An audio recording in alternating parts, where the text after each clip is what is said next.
First up on the list is How to Clean a Hippo. This book is a look at unusual animal partnerships by Steve Jenkins and Robin Page. Here is one that explains symbiosis in a page spread that looks rather like cartoons that will attract very young readers. But the approach to the information is dedicated to providing the best scientific information. The Kakapo Rescue. Now it looks like it says Kakapo, but actually there's a pronunciation guide in the book that says this is Kakapo. Here's a parrot that weighs 9 pounds. Here's a parrot that can't fly. Here's a parrot that smells like honey. Guess what? When Europeans came over, this was a sitting duck dessert ready to be eaten.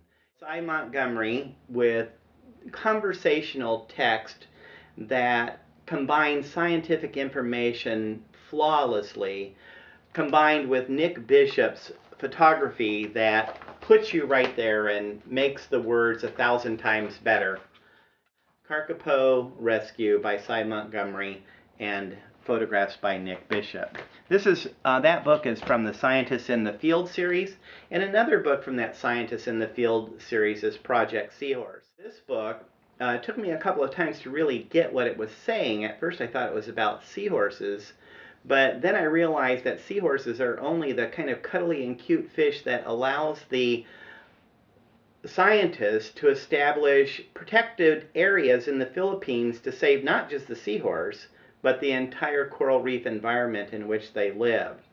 This book is notable in that it really shows science trying to make the world a bit healthier instead of trying to create a perfect habitat. They call themselves the KKK. Oh my. Susan Campbell Bartoletti traveled down to a Klan, they're not called rallies anymore, but a Klan Congress. And she remarks in her section in the back that these people were normal. She could see herself exchanging recipes with them. What I think is distinguished about this book is Susan Campbell Bartoletti doesn't try to turn the founder, Lester, Crow, Jones, Kennedy, Reed, McCord, to turn any of those KKK founders and leaders into villains. She writes as if they're normal people who made just egregious mistakes in judgment. Also in that afterward section, she talks about how there are no memorials for any of the victims of Klan violence. But yet, there's a picture of Nathan Bedford Foster. I don't know if you can really see that, but this horse is a statue that's in Nashville, Tennessee, of this man who was perhaps the founders of the Ku Klux Klan.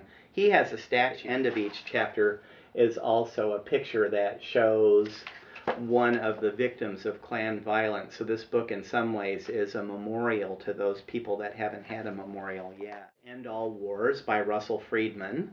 In this book, Russell Friedman says that the only reason this is a great war is because it had a great amount of carnage, killing, and brutality, and is a war that never should have happened, and because it did happen, we ended up getting World War II, which is part of the same war. You have the archival photographs, you've got the source notes in the back, you've got a bibliography, you have acknowledgments and credits and an index, all of the things we come to expect with a Russell Friedman book.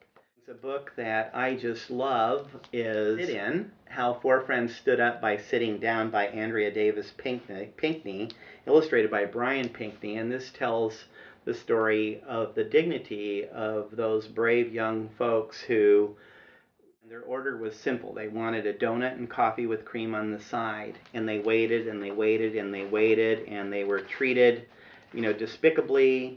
And throughout the book there are quotes from Martin Luther King's speeches that sort of frame the book. And you've got a civil rights timeline that some of the major events. You've got helping with some of the historical facts, and including a photo of the actual real four who refused to leave. Fine edition. I plan to share this each year with my students in first grade. Dave the Potter.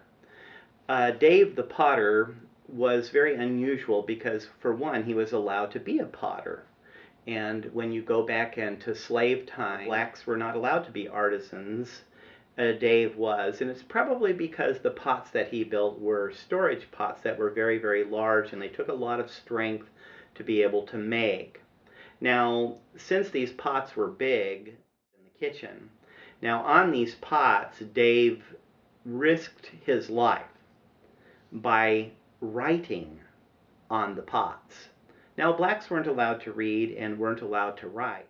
These poems in the kitchen would be sort of hidden in plain sight, and Brian Collier's artwork has many, many things that are kind of hidden in plain sight throughout the book. The poems on the pots were constrained by the face of the pot and the ability to write on it, so the poems had very few words, and the text is written to match what could conceivably fit on a pot. It's an excellent book, and again, another book that I'm planning to share. Salty Pie, A Choctaw Journey from Darkness into Light. This is an amazing book because it shows Indians that are alive.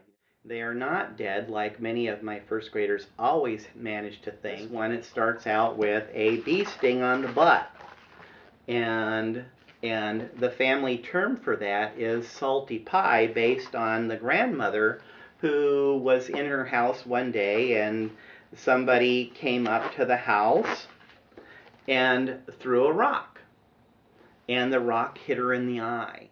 Tim Tingle, who is a Choctaw native who wrote the story, and it's illustrated by Karen Clarkson, who's also a Choctaw tribe member. They are, telling their story of salty pie, which is kind of a word that's used to explain unexplainable bad things that happen that may not necessarily look so bad at first until you taste it, and then you realize how awful it is. Tim Tingle realizes that his grandmother is blind, and this sort of shows her history. It's a biographical account of his grandmother, and it's done very, very well, and it's done in today's time. I love this book. It's wonderful. Black Elk's Vision, a Lakota story by S.D. Nelson. Using Black Elk's words and told in first person, the front cover to the end papers to the title page. This book, the paper quality, you can't really detect that on a video, is exquisite. It is probably one of the best put together books that I've seen this year. Story of Black Elk, and starting from the time he was 9, and his vision about what it means when we talk about the circle of life. A lot of my students will think the circle of life is some sort of Disney creation, but when they see the dead buffalo and see the other acts of astonishing ignorance and cruelty that was committed upon the Lakota people, circle of life will mean something much deeper and much richer. And it has a combination archival photography and S.D. Nelson's just absolutely exquisite drawing. One of the finest books of the year.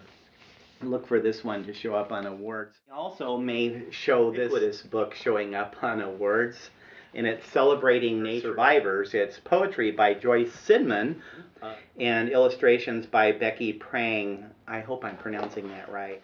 Have First Life, and this is, a bacteria, and there's a poem, and then there's a description of the bacteria. You move on to, mollusks, and as you go through the book, you get to sharks and beetles and grasses, all the real ubiquitous creatures that, don't often get poems and information written about them done in poem. A beautiful, beautiful book. If you ever have wondered about Fibonacci numbers, this is the book to get. It's Growing Patterns, Fibonacci Numbers in Nature by Sarah C. Campbell. What I love about this book is that as you go through, the Fibonacci sequence is there, and then in these photographs, you've got them in relative size showing exactly what you're looking at. I've never really thought that you could share something as complicated as a Fibonacci number with a first grader, and I'm going to test this book out because I'm thinking that this might be the one that can do it. And thank you for tuning in to www.spicyreads.org. I'm Ed Spicer.